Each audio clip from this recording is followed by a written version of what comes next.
आइए जानते हैं आज की कुछ अंतर्राष्ट्रीय खबरों को। पहले एक नजर आज की हेडलाइंस पर। प्रज्वल रेवन्ना के छोटे भाई सूरज पर अप्राकृतिक संबंध बनाने का लगा आरोप, केस दर्ज। मरीजों के लिए ई वीजा, राजशाही और कोलकाता के बीच रेल सेवा, भारत बांग्लादेश के बीच हुए ये अहम समझौते। जुलाई में जमकर बरसेगा बादल, आईएमडी ने बताया मॉनसून आते ही इन राज्यों में होगी झमाझम बारिश। एनटीए चीफ की छुट्टी, पेपर लीक में होगी सीबीआई ईडी की एंट्री। वित्त मंत्री निर्मला सीतारमण ने क्या क्या दी छूट। यूक्रेन के खार्किव में रूस का बड़ा हमला, 3 लोगों की मौत, 19 घायल। घायल फिलिस्तीनी को जीप के आगे बांधकर अस्पताल ले गई इजरायली सैनिक, आईडीएफ बोला जांच करेंगे।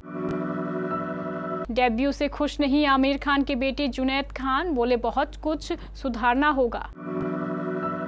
अन्नू कपूर के बयान को कंगना रनौत ने किया शेयर। और बांग्लादेश के साकिब अल हसन ने वर्ल्ड रिकॉर्ड बनाकर मचाई सनसनी। के चर्चित सेक्स स्कैंडल में एक नया मोड़ आ गया है। इस मामले में आरोपी जेडीएस नेता एसटी रेवन्ना और उनके बड़े बेटे प्रज्वल रेवन्ना के बाद छोटे भाई सूरज का नाम भी जुड़ गया है। हासन जिले के होसल नरसिंहपुरा पुलिस स्टेशन में सूरज के खिलाफ एफआईआर दर्ज कराई गई है। शिकायतकर्ता ने उनके ऊपर यौन शोषण का आरोप लगाया है। पुलिस ने सूरज के खिलाफ आईपीसी की 377, 342, 506 और 34 के तहत केस दर्ज किया है। एक शिकायतकर्ता ने अपनी तहरीर में लिखा है, सूरज रेवन्ना ने मुझे 16 जून को अपने फार्म हाउस पर बुलाया था। वहां उन्होंने बहुत अच्छे से बात की, लेकिन मैं तब हैरान रह गया जब उन्होंने अपना हाथ मेरे कंधे पर रख दिया और मेरे कानों को छूने लगे। मैं डर गया। उन्होंने कहा कि चिंता मत करो, मैं तुम्हारे साथ रहूंगा। फिर उन्होंने मेरे होठ को चूमना और काटना शुरू कर दिया। मैंने उन्हें धक्का देकर दूर धकेल दिया। इस पर वो चिल्लाने लगे और मेरे साथ उन्होंने अप्राकृतिक यौन शोषण किया। बांग्लादेश के पीएम शेख हसीना इन दिनों भारत की राजकीय यात्रा पर हैं। शेख हसीना से बातचीत के बाद प्रधानमंत्री नरेंद्र मोदी ने कहा है कि भारत और बांग्लादेश ने व्यापक आर्थिक साझेदारी समझौते पर बातचीत शुरू करने पर सहमति जताई है और समग्र संबंधों को बढ़ावा देने के लिए एक भविष्य की दृष्टि तैयार की है। पीएम मोदी ने कहा है कि बांग्लादेश भारत का सबसे बड़ा विकास साझेदार और भारत बांग्लादेश के साथ अपने संबंधों को सर्वोच्च प्राथमिकता देता है। उन्होंने शेख हसीना की मौजूदगी में कहा कि नए क्षेत्रों में भारत बांग्लादेश सहयोग के लिए फ्यूचर विजन तैयार किया गया है। दोनों देशों ने डिजिटल डोमेन, समुद्री क्षेत्र और रेलवे कनेक्टिविटी के क्षेत्र सहित व्यापक आधार वाले संबंधों को आगे बढ़ाने के लिए कई समझौतों पर हस्ताक्षर किए। चिलचिलाती गर्मी और लू से दिल्ली एनसीआर के लोगों को आखिरकार राहत मिल गई है और पश्चिमी विक्षोभ के कारण पिछले 2 दिनों से एनसीआर का मौसम काफी सुहाना बना हुआ है। हालांकि इसके बाद आने वाले कुछ दिनों तक फिर से लोगों को भीषण गर्मी की मार झेलनी पड़ सकती है।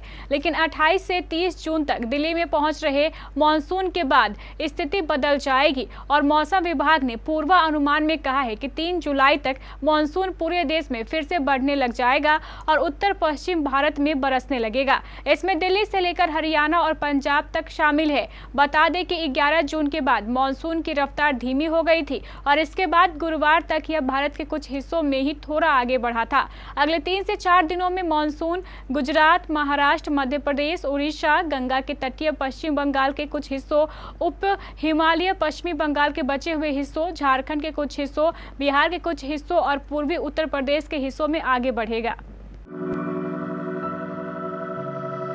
मेडिकल कोर्सेज के दाखिले के लिए करवाई जाने वाली नीट परीक्षा को लेकर देश में काफी ज्यादा बवाल मचा हुआ है।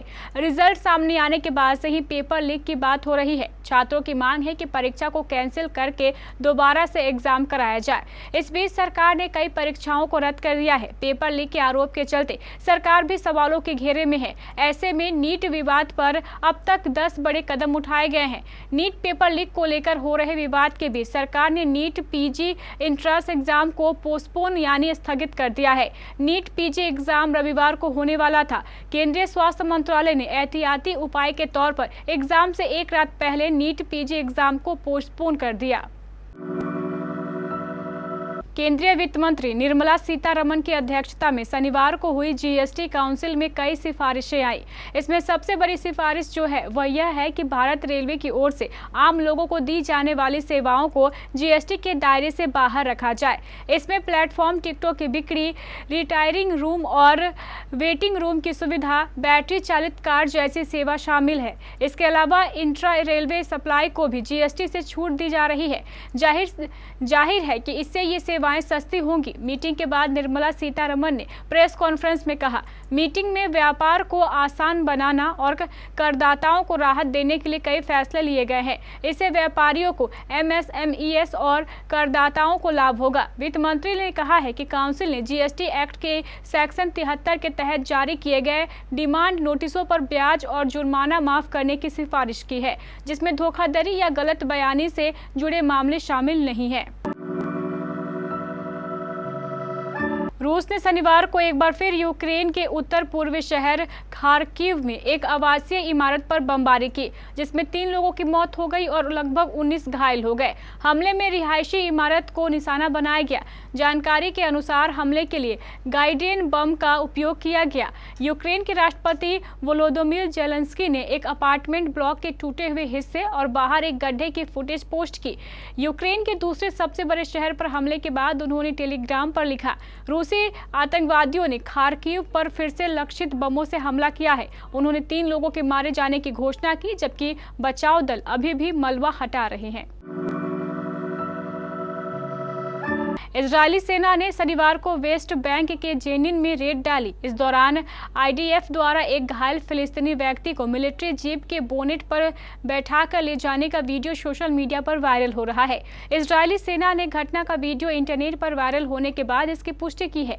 वीडियो में देखा जा रहा है कि एक घायल स्थानीय व्यक्ति इजरायली सेना की जीप के हुड पर बैठा हुआ है, जिसकी पहचान मुजाहिद आजिम के रूप में हुई है। न्यूज एजेंसी रॉयटर्स ने अपनी रिपोर्ट में बताया है कि वीडियो फुटेज की तारीख और जीप के आगे बंधे व्यक्ति की पहचान की पुष्टि प्रत्यक्षदर्शियों के साथ इंटरव्यू से की गई। मुजाहिद आजिम के परिवार के अनुसार वह इजरायली सैनिकों की गोलाबारी में घायल हुआ था। परिवार ने कहा, जब हमने आजिम के लिए एम्बुलेंस का अनुरोध किया तो इजरायली सैनिक उसे अपनी मिलिट्री जीप के हुड पर बांधकर वहां से ले गए। बॉलीवुड के मिस्टर परफेक्शनिस्ट आमिर खान के बेटे जुनैद खान फिल्म महाराजा से डेब्यू कर चुके हैं। भले ही ये फिल्म ओटीटी प्लेटफॉर्म पर रिलीज हुई हो, लेकिन एक्टिंग की दुनिया में उन्होंने अपना सिक्का जमा लिया है। जुनैद की परफॉर्मेंस को लेकर सोशल मीडिया पर बज़ बना हुआ है। फैंस इनके काम से काफ़ी इम्प्रेस नजर आ रहे हैं, लेकिन लगता है कि जुनैद अपने ही काम से कुछ खास खुश नहीं है।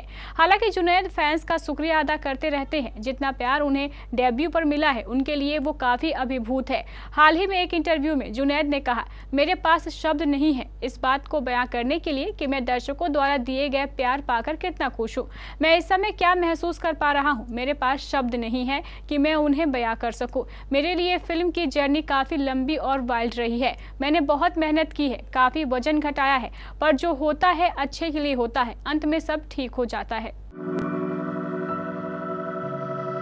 बॉलीवुड अभिनेता अनु कपूर अपने फिल्म हमारे 12 को लेकर चर्चाओं में बने हुए हैं। एक्टर की यह मूवी लंबे विवादों के बाद आखिरकार शुक्रवार को सिनेमाघरों में रिलीज हो गई है।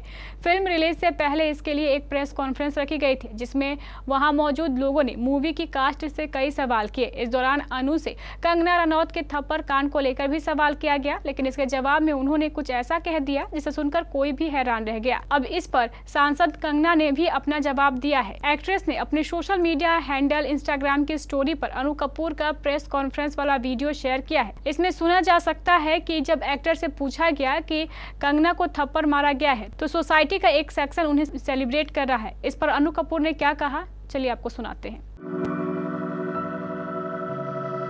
सुपर 8 में भारत ने बांग्लादेश को 50 रन से हराकर अपनी दूसरी जीत दर्ज की। ऐसा करते ही भारत टीम अब लगभग सेमीफाइनल में पहुंच गई है। इस मैच में पहले भारत ने बल्लेबाजी की थी और 196 रन बनाए थे, जिसके बाद बांग्लादेश की टीम 20 ओवर में 8 विकेट पर 146 रन ही बना सकी।